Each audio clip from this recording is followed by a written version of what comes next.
The shrieking laughter of the Holloway sisters cut through the morning air like a knife, sharp and cruel.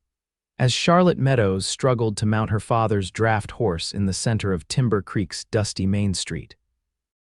It was 1878, and at 22 years of age, Charlotte had endured a lifetime of mockery for her diminutive stature, standing barely over 4 feet and 11 inches tall. Look at little Miss Meadows. She needs a stepladder just to pet the horse. Beatrice Holloway called out, her voice carrying across the street where several townspeople had stopped to watch. Charlotte's cheeks burned as she made another futile attempt to pull herself up onto the saddle. Her father's horse, Thunder, was a gentle giant but still stood far too tall for her to mount unassisted. She had promised her ailing father she would deliver medicine to Mrs. Peterson on the outskirts of town, but now she wondered if she should have simply walked the 3 miles instead. "I can manage just fine," Charlotte muttered, more to herself than to the growing audience. Her fingers gripped the saddle horn tighter as she prepared for another attempt. "Give it up, Charlotte. Even your shadow's taller than you are." Margaret Holloway added, sending the small crowd into another round of laughter. Charlotte closed her eyes briefly, willing away the sting of tears that threatened to fall. She had spent her entire life being the subject of ridicule in Timber Creek, too small to help properly in her father's general store, too short to reach items on higher shelves, too tiny to be considered a proper match by any of the local men. Her mother had always told her that good things came in small packages, but after her mother's passing 3 years ago, those comforting words had begun to ring hollow. "That's quite enough," came a deep voice from behind the crowd. The townspeople parted as Quentin Blackwood rode forward on his chestnut stallion. At 6'3", the ranch owner cut an imposing figure against the morning sun. He had returned to Timber Creek only 6 months ago after inheriting his uncle's struggling cattle ranch 10 miles outside of town. Though he kept mostly to himself, his reputation as a skilled horseman and fair employer had spread quickly. Charlotte had seen him only a handful of times in her father's store, exchanging nothing more than polite pleasantries as she helped fill his orders. Now, as he guided his horse directly toward her, she felt a flush of embarrassment creep up her neck. "Miss Meadows," he said with a tip of his hat, his voice carrying none of the mockery she had come to expect, "seems like you're having some trouble." "I'm fine, mister." "Blackwood," she replied stiffly, pride making her voice sharper than intended. "Just taking my time is all." Quentin dismounted in one fluid motion, the spurs on his boots jingling softly as his feet hit the ground. Without a word, he approached Thunder and ran a gentle hand down the horse's neck, murmuring something too low for Charlotte to hear. The massive draft horse immediately settled. "Where are you headed?" he asked, turning his attention back to Charlotte, the Peterson place. "My father asked me to deliver some medicine for Mrs. Peterson's cough." Quentin nodded, his eyes taking in the small package tucked in Charlotte's basket. Then, with unexpected gentleness, he bent down and placed his hands around her waist. "May I?" he asked quietly. Charlotte hesitated, aware of the watching eyes of the townspeople, particularly the Holloway sisters who now watched with undisguised interest. But the sincerity in Quentin's eyes held no judgment, only a simple offer of assistance. "Yes," she whispered. In one smooth motion, Quentin lifted her as if she weighed nothing at all, placing her carefully atop the saddle. Charlotte quickly adjusted her skirts, feeling both grateful and mortified. "Thank you, mister." "Blackwood, but I'm afraid this just proves their point," she said softly, so only he could hear. Quentin stepped back, his expression serious as he looked up at her. The morning sun caught in his dark hair, revealing strands of auburn that Charlotte had never noticed before. "You know, Miss Meadows," he said, his voice carrying just enough for those closest to hear, "some folks around here measure worth by all the wrong standards." He handed her the reins. "You sit perfectly on that horse, just the right size for being exactly who you are." A hush fell over the onlookers. Even the Holloway sisters appeared momentarily speechless. Charlotte felt something shift in her chest, a small spark of warmth in a place that had grown cold from years of cutting remarks and pitying glances. "I'll be on my way then," she said, gathering her composure and straightening her back.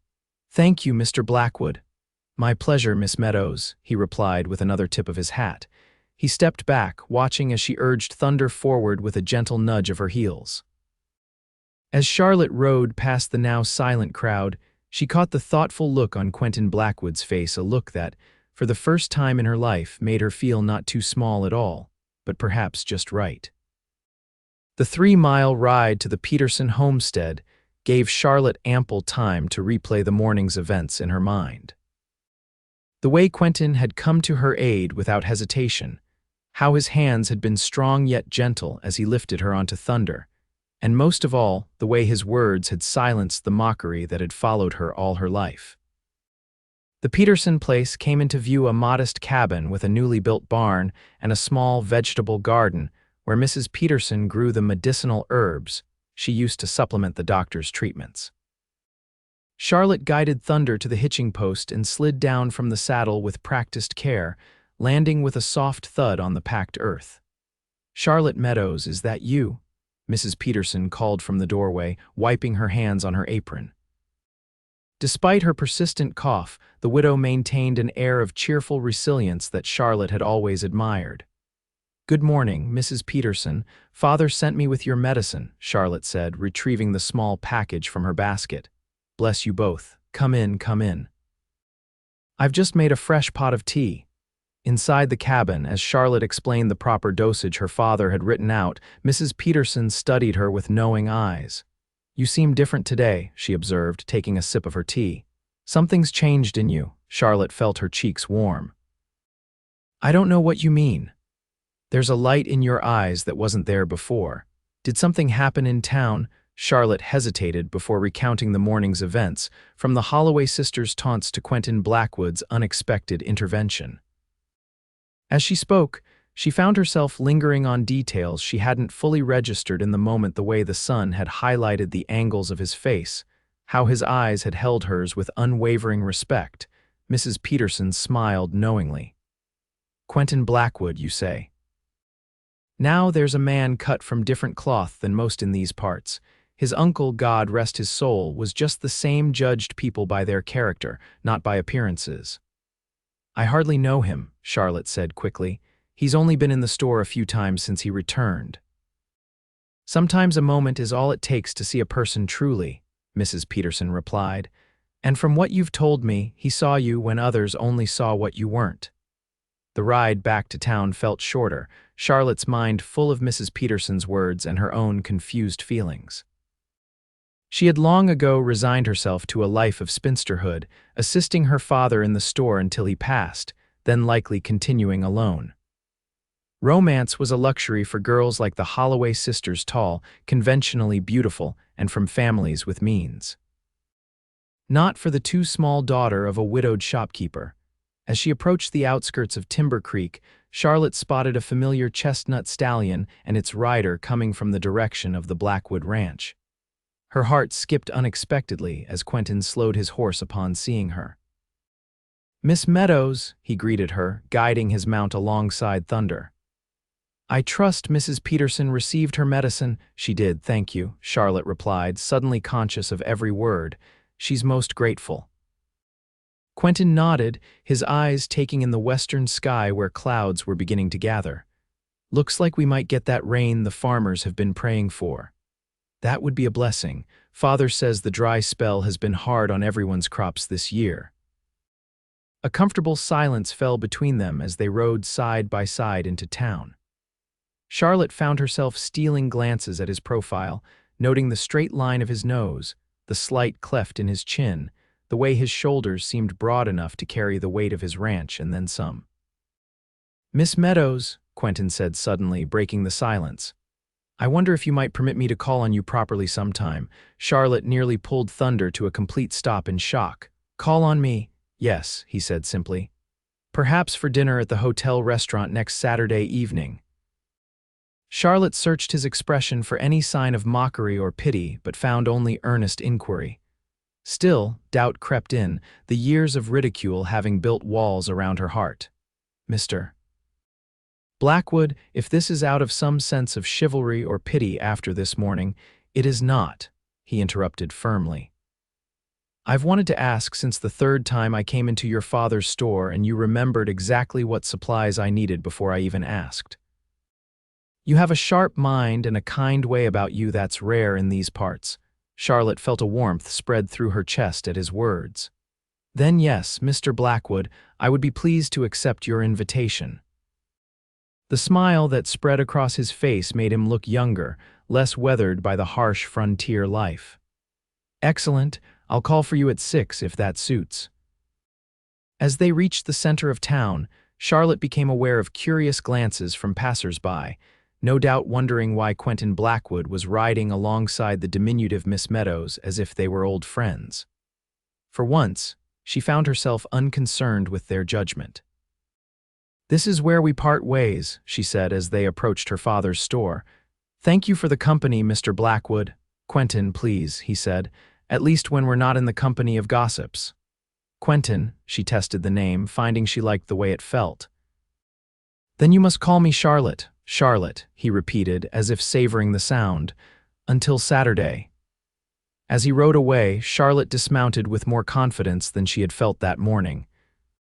For the first time in years, she walked into her father's store not as Charlotte Meadows, the too small girl who couldn't reach the top shelves, but as Charlotte, a woman who had just been truly seen by a man who measured worth by more than inches and appearances.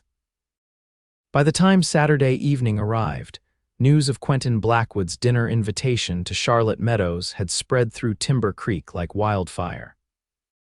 Charlotte had endured 5 days of curious glances, not so subtle inquiries from customers, and a particularly venomous visit from Margaret Holloway, who had come to the store ostensibly to purchase ribbons but really to inform Charlotte that Quentin was likely only showing interest out of pity. Men like Quentin Blackwood don't court women like you, Charlotte, Margaret had said with false sweetness. Not seriously, anyway. Why, he towers over you like a pine over a sapling. Charlotte had merely smiled, wrapped Margaret's ribbons in brown paper, and said, That will be 35 cents, Miss Holloway. Will there be anything else today? Her father, Samuel Meadows, had been cautiously supportive when she told him of the invitation. At 63, with a persistent cough that worried Charlotte more than she let on, he had long feared leaving his daughter alone and unprotected in the world. Blackwood seems a decent sort, he had mused. Pays his accounts on time, doesn't haggle over prices like some. But Charlotte, guard your heart. Men can be cruel in ways you've yet to learn. Now, as Charlotte pinned the last of her honey-blonde hair into a modest updo, she wondered if her father and Margaret Holloway might be right. Perhaps Quentin's interest was merely a passing curiosity, or worse, born of pity for the town's favorite object of ridicule. She smoothed the skirt of her best dress, a deep blue cotton with tiny white flowers embroidered along the hem, made by her mother years ago for special occasions. There had been precious few of those in recent years, and the dress had remained carefully preserved in her trunk, wrapped in tissue paper that smelled faintly of lavender. You look lovely, her father said from the doorway of her small bedroom above the store. Your mother would be proud to see you now. Charlotte blinked back unexpected tears. Do you think so? Sometimes I worry she would be disappointed that I haven't. She trailed off, unable to articulate the vague sense of failure that had haunted her since her mother's passing. Haven't what? Married, started a family. Samuel's weathered face softened. Your mother wanted happiness for you, Charlotte, not some predetermined path that others might expect. A knock at the store's front door downstairs interrupted their conversation. Charlotte's heart leapt to her throat.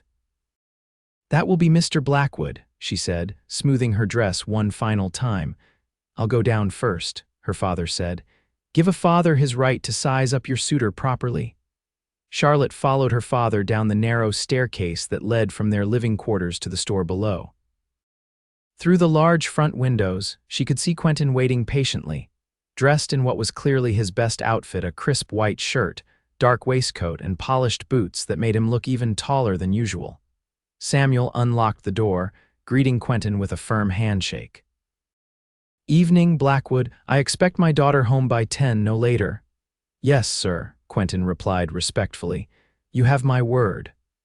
When his eyes found Charlotte standing behind her father, a look of genuine appreciation crossed his face that made her previous doubts seem foolish. "Miss Meadows, you look beautiful." "Thank you, Mr. Blackwood," she replied, suddenly shy despite the days of anticipation. The Grand Hotel restaurant was the finest establishment in Timber Creek, which wasn't saying much by big city standards but represented luxury on the frontier.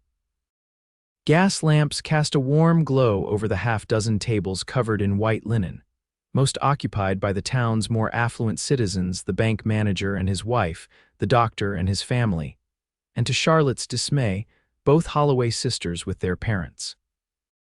The maitre d' led them to a table near the window, and Charlotte was acutely aware of the eyes following their progress across the room.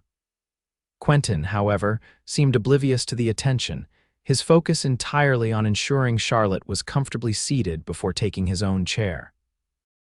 "I admit I don't dine here often," he said, unfolding his napkin. "The ranch keeps me too busy for such luxuries most days." "Neither do I," Charlotte confessed, "not since before Mother passed." "I'm sorry for your loss," Quentin said genuinely. "I lost my parents young both to influenza when I was 16. My uncle took me in, taught me ranching. When he died last year, leaving me the ranch, it felt right to return and honor his legacy." "You've done remarkable work already," Charlotte said. "People talk about how you've improved the breeding stock and hired local boys who needed the work." Quentin looked surprised. "You've heard about my ranch operations." Charlotte felt her cheeks warm. "I hear many things working in the store." "People talk freely when they're deciding between calico and gingham." A smile tugged at the corner of his mouth. "And what else do they say about me, I wonder?" "That you're fair but demanding. That you paid for Tommy Wilson's doctor bills when he broke his arm working your fence line, even though it was his own carelessness that caused the accident. That you turned down an offer to sell your land to the mining company, even though they offered twice what it's worth." "You're well-informed, Miss Meadows." "Charlotte," she reminded him gently. "Charlotte," he corrected himself, his eyes warm. "And what do you think of all these rumors about me?" She considered her answer carefully. "I think a man should be judged by his actions, not by gossip. But in your case, the actions I've witnessed myself speak well enough." Their conversation flowed easily through dinner, moving from the challenges of ranch life to books they had both read, to childhood memories. Charlotte found herself laughing more than she had in years, completely forgetting their audience until Beatrice Holloway deliberately passed by their table on her way to the powder room, pausing just long enough to cast a disparaging glance at Charlotte's simple dress before flouncing away in her elaborate satin gown. Quentin noticed the brief interaction and the way Charlotte's smile faltered momentarily.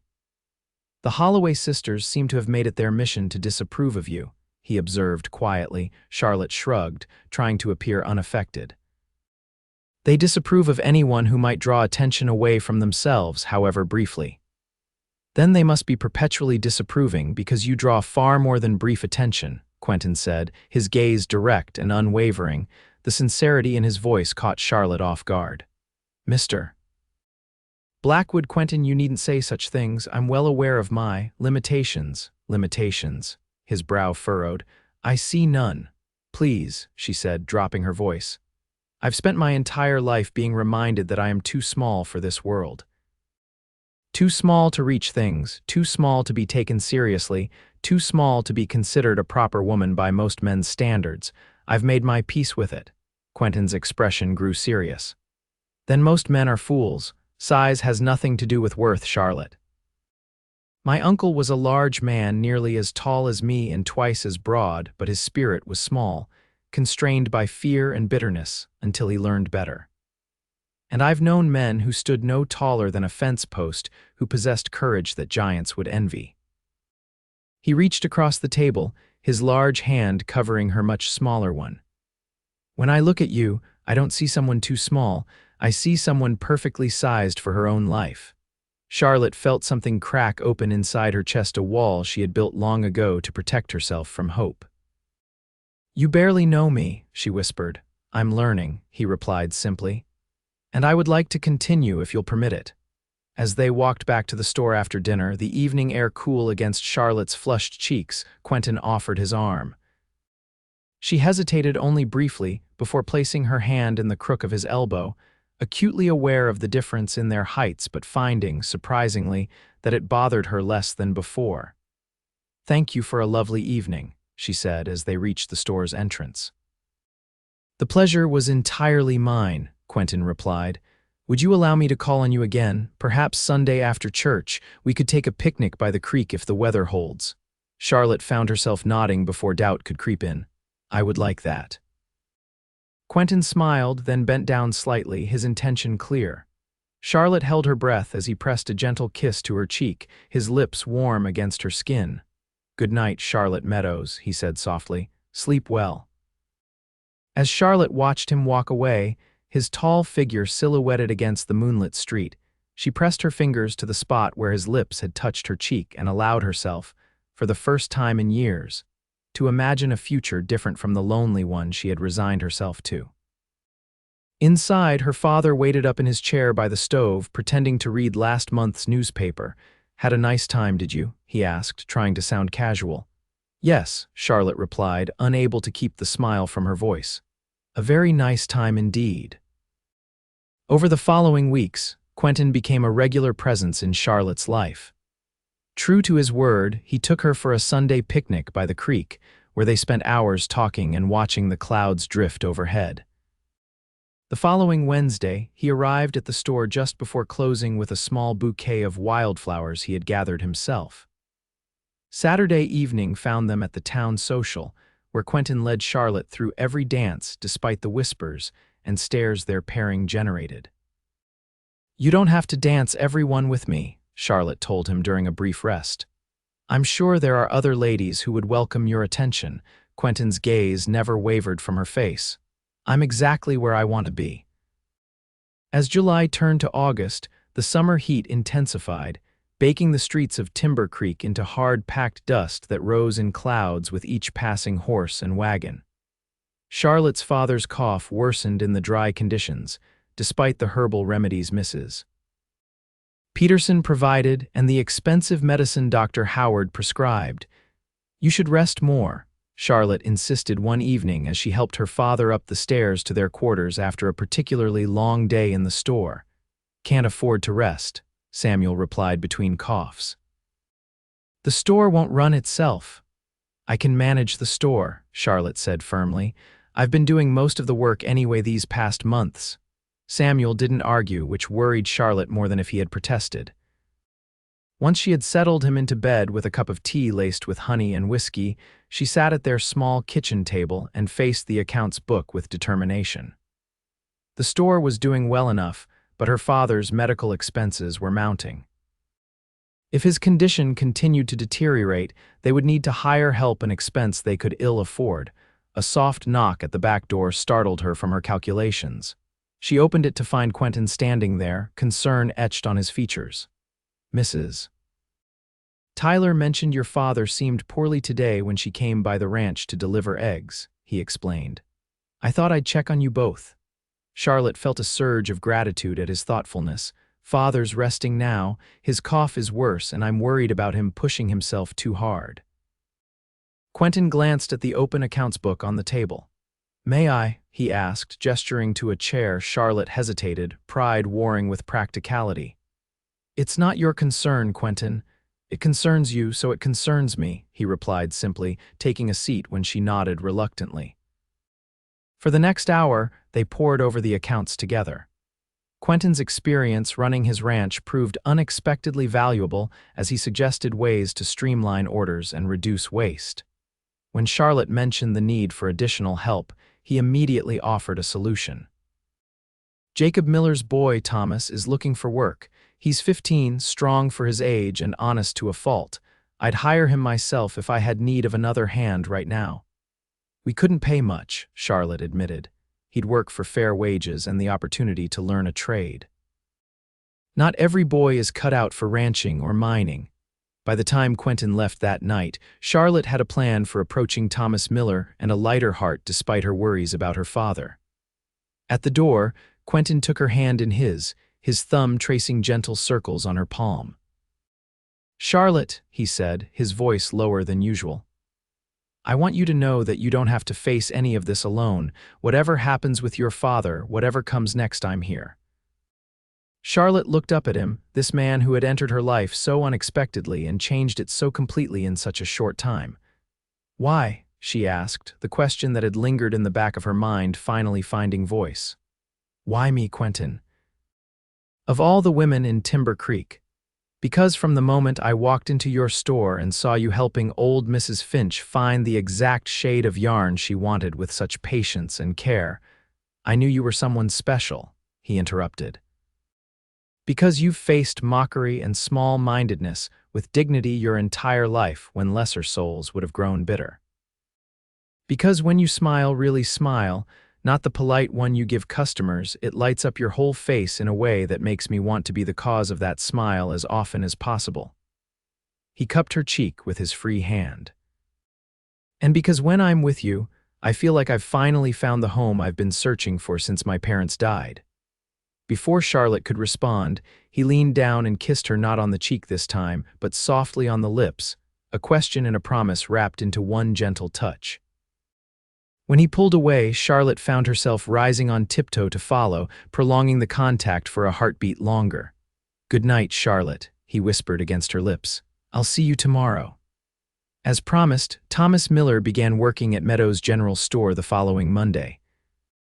Despite his youth, he proved to be a quick learner and a hard worker, taking on the heavy lifting and deliveries that had become increasingly difficult for Samuel. With Thomas's help, Charlotte was able to spend more time caring for her father, whose condition continued to deteriorate despite their best efforts. By late August, Samuel was confined to bed most days, his once robust frame now gaunt and frail. Dr. Howard visited regularly but offered little hope. "The lung ailment has progressed too far," he told Charlotte privately after one examination. "Make him comfortable, keep him from exerting himself, that's all we can do now." Charlotte refused to accept the doctor's prognosis, sending for specialists in Denver and ordering expensive tonics advertised in medical journals. None made a difference. Through it all, Quentin remained a steady presence, visiting daily, often bringing fresh meat for broth or books to read aloud to Samuel during the long afternoons when pain kept him awake but too weak to engage in conversation. One evening in early September, as Charlotte and Quentin sat vigil by Samuel's bedside, the old man stirred from a fitful sleep. "Quentin," he called weakly. "Come closer, son." Quentin moved his chair nearer to the bed, leaning in to hear Samuel's labored words. "You care for my daughter," Samuel stated, his voice barely above a whisper. "Yes, sir, very much." Samuel's gaze shifted to Charlotte, who sat frozen on the other side of the bed. "And you, Charlotte, do you care for him?" "Father, this isn't the time, it's exactly the time," Samuel interrupted with surprising firmness. "I need to know you'll be taken care of when I'm gone." Charlotte felt tears welling in her eyes. "I can take care of myself." "I know you can," her father replied. "That's not what I'm asking." Charlotte looked at Quentin, finding his gaze already on her, patient and unwavering. The truth rose to her lips before she could second-guess herself. "Yes, Father, I care for him deeply." Samuel nodded, satisfaction easing the lines of pain on his face. "Then I have a request, Quentin Blackwood." "Man to man." "Anything, sir. Marry my daughter, not out of pity or obligation, but only if you truly love her as she deserves to be loved. And do it soon, while I can still be there to see it." The room fell silent save for the ticking of the clock on the mantel and Samuel's labored breathing. Charlotte stared at her father in shock, then at Quentin, whose expression had grown serious. "Mr. Meadows," Quentin began carefully, "I had every intention of asking for Charlotte's hand, but I wanted to court her properly first, to give her time to be certain of her feelings." "Time is a luxury I don't have," Samuel replied. "And from what I've seen these past months, you two have already found what takes some couples years to discover." Quentin turned to Charlotte, taking her small hands in his larger ones across the bed. "This isn't how I planned to do this," he said softly. "I had thought to take you to the overlook above the creek, where the valley stretches out below like a promise." I was going to tell you how you've changed my life, how the ranch doesn't feel like home unless you're in it, how every day I don't see you feels incomplete." He slid from his chair to one knee beside the bed, still holding her hands. "Charlotte Meadows, I love you. Not despite your size, but because you are perfectly, wonderfully you in every way. I want to build a life with you, to wake up beside you every morning and fall asleep with you every night. Will you marry me?" Charlotte felt tears spilling down her cheeks, unable to stem their flow. "People will talk," she whispered. "They'll say you could have done better, that I'm not enough. Let them talk," Quentin said firmly. "Their opinions matter not at all to me. The only voice I want to hear is yours, saying yes or no to spending your life with mine." Charlotte looked at her father, whose eyes shone with unshed tears, then back to Quentin, whose love was written plainly across his features. In that moment, all the doubts and insecurities that had plagued her for years seemed to fall away, leaving only certainty in their place. "Yes," she said, her voice growing stronger with each word. "Yes, I will marry you, Quentin Blackwood." A week later, on a crisp September afternoon, Charlotte Meadows became Charlotte Blackwood in a small ceremony in the parlor of their home above the store. Reverend Taylor officiated with Mrs. Peterson, Thomas Miller and his parents, and a few other close friends in attendance. Samuel Meadows, propped up in an armchair specially positioned for the occasion, gave his daughter away with trembling hands but a proud smile. Charlotte wore her mother's wedding dress, carefully altered by Mrs. Peterson to fit her smaller frame. Quentin, resplendent in a new suit ordered from Denver, couldn't take his eyes off his bride as she walked toward him on her father's arm. "Dearly beloved," Reverend Taylor began, his voice filling the small room. "We are gathered here today to join this man and this woman in holy matrimony." As they exchanged vows and rings, Charlotte felt a profound sense of rightness settle over her. When Quentin bent down to seal their union with a kiss, the height difference that had once seemed so insurmountable now felt like just another part of who they were together, perfectly matched despite, or perhaps because of, their differences. The small reception that followed was modest but joyful. Even the Holloway sisters, who had come out of curiosity more than goodwill, seemed subdued by the obvious happiness radiating from the newlyweds.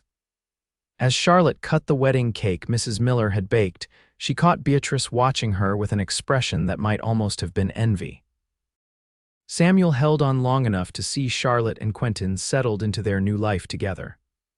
The couple had decided that Charlotte would continue running the store with Thomas's help, while Quentin managed the ranch.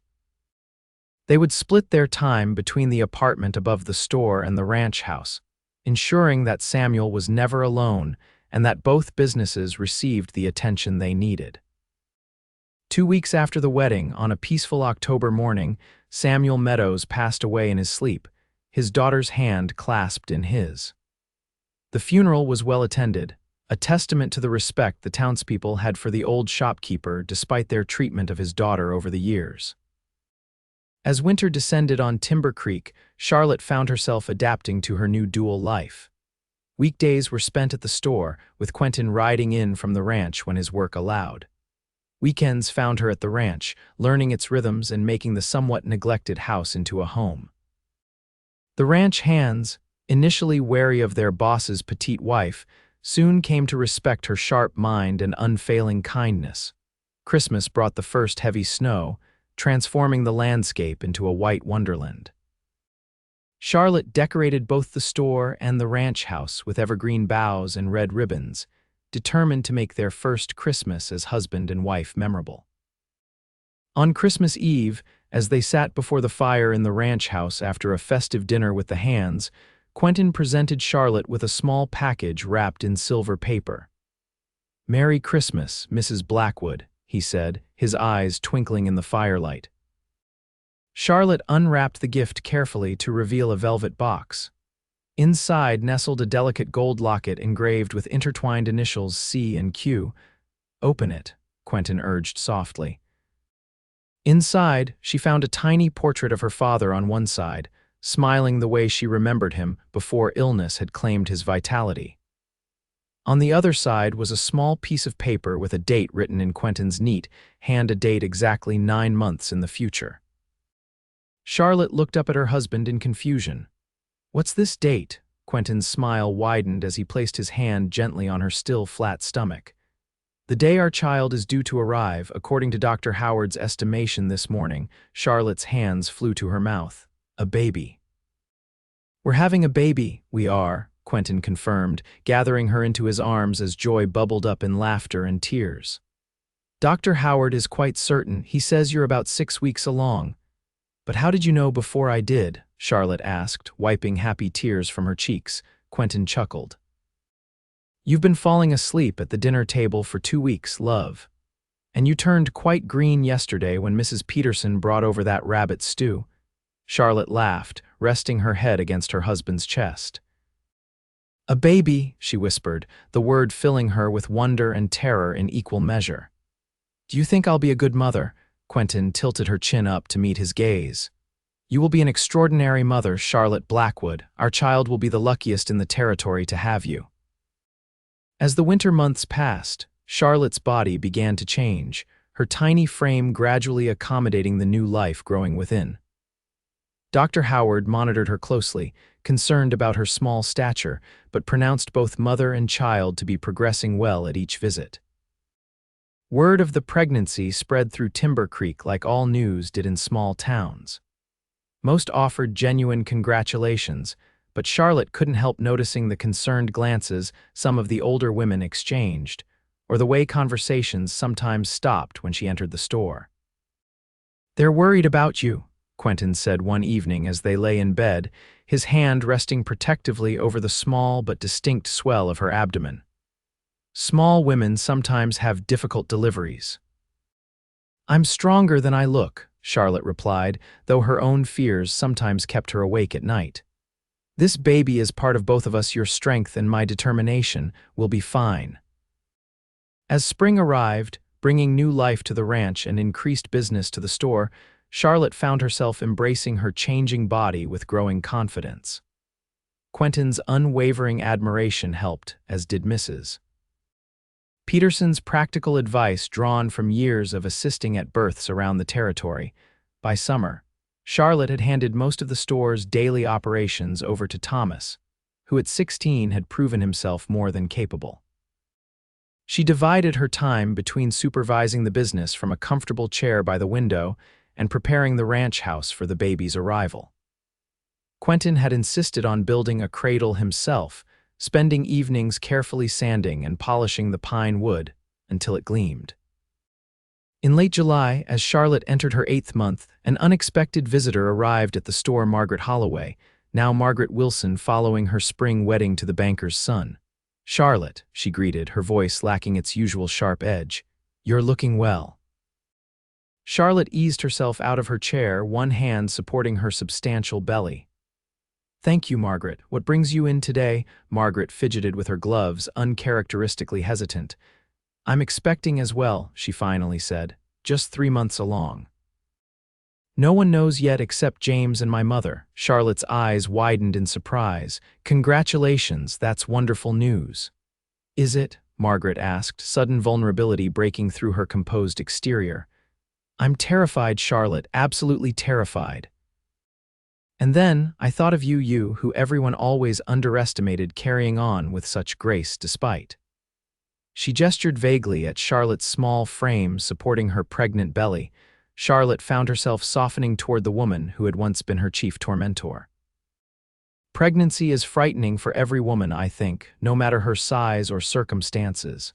How do you do it? How are you not overcome with fear?" Charlotte considered the question seriously.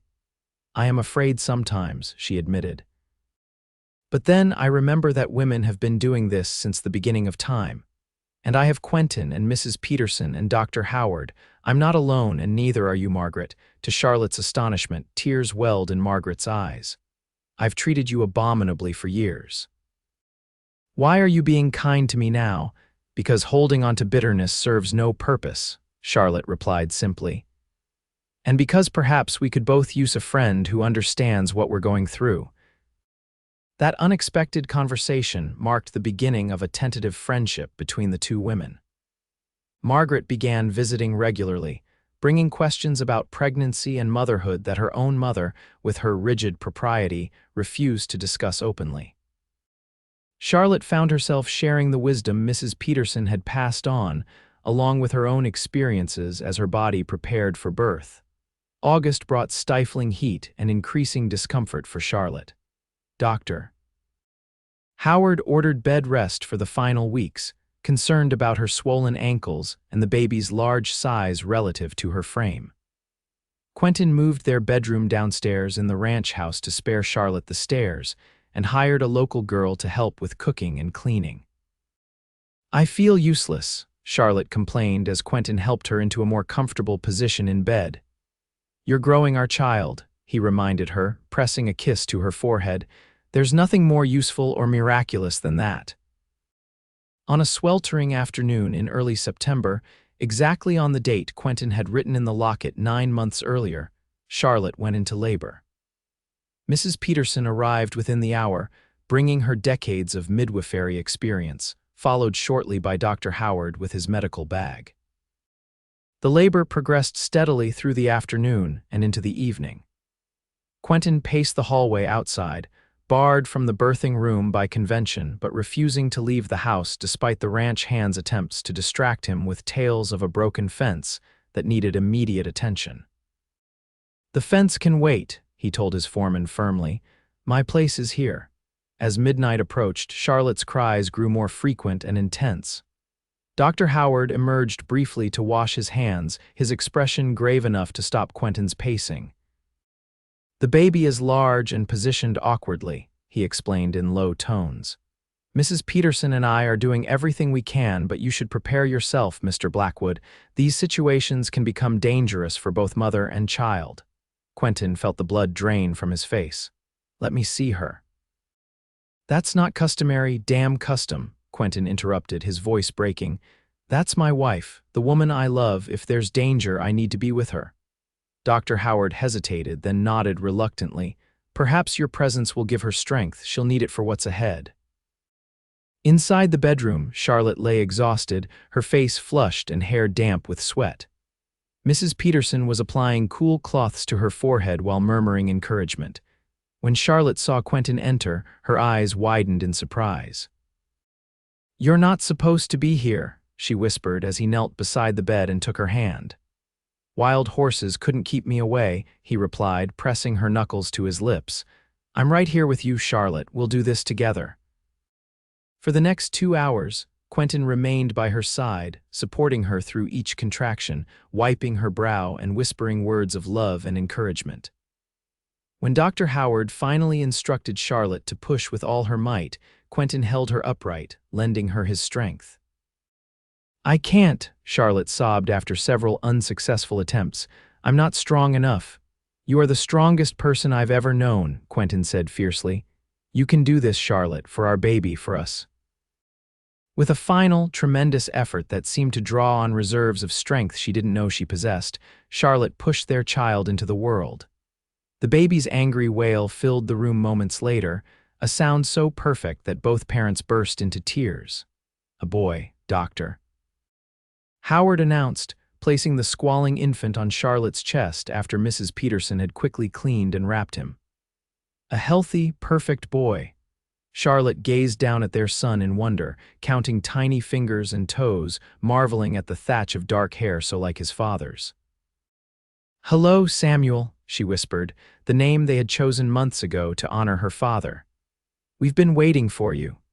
Quentin's large hand covered both his wife's small one and his son's even smaller form, creating a circle of protection and love.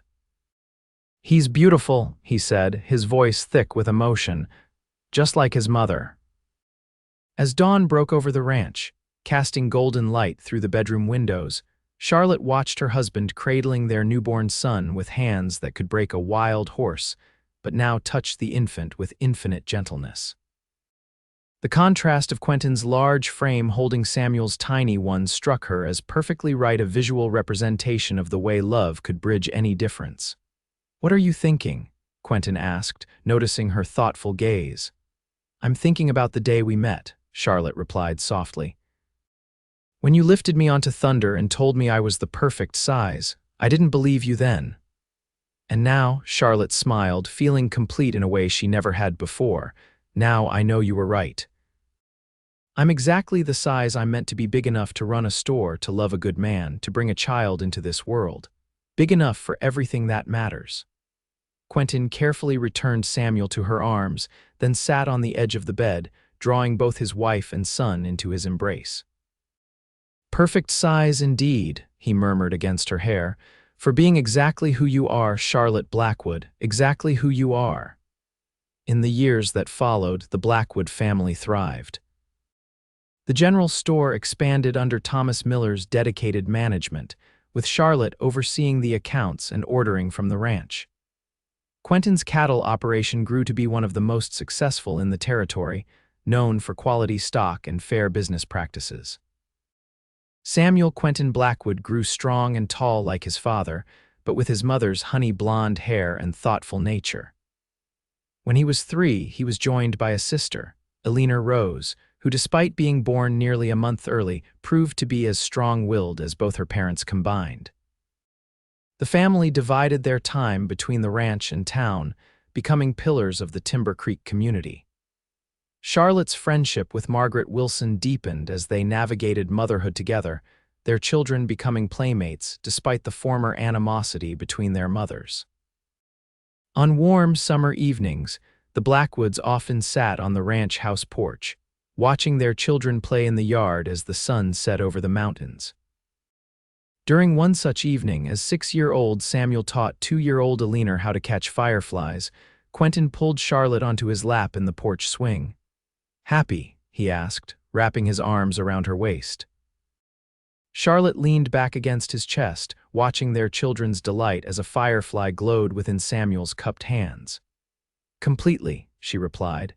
"You know, when I was younger, I used to dream about escaping Timber Creek, finding someplace where no one knew me or mocked me for my size.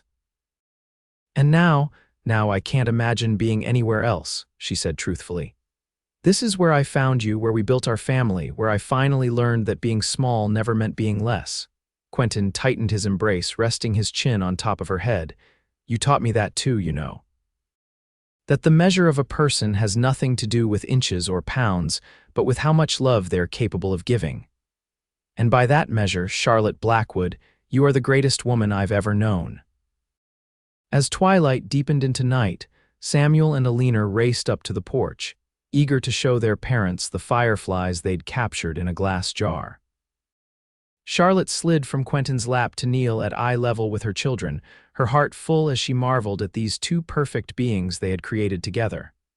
"Look, Mama," Eleanor exclaimed, pointing to the glowing insects. "They're dancing." "Yes, they are," Charlotte agreed, brushing a curl from her daughter's forehead. "They're celebrating how beautiful this night is, just like we are." Quentin joined them, scooping Eleanor up with one arm while resting his other hand on Samuel's shoulder. "Time for bed, firefly catchers. Tomorrow's another day for adventures." Later, after the children were tucked in and the house had grown quiet, Charlotte stood by their bedroom window, gazing out at the moonlit landscape. Quentin's reflection appeared behind hers in the glass as he approached, his hands settling gently on her shoulders.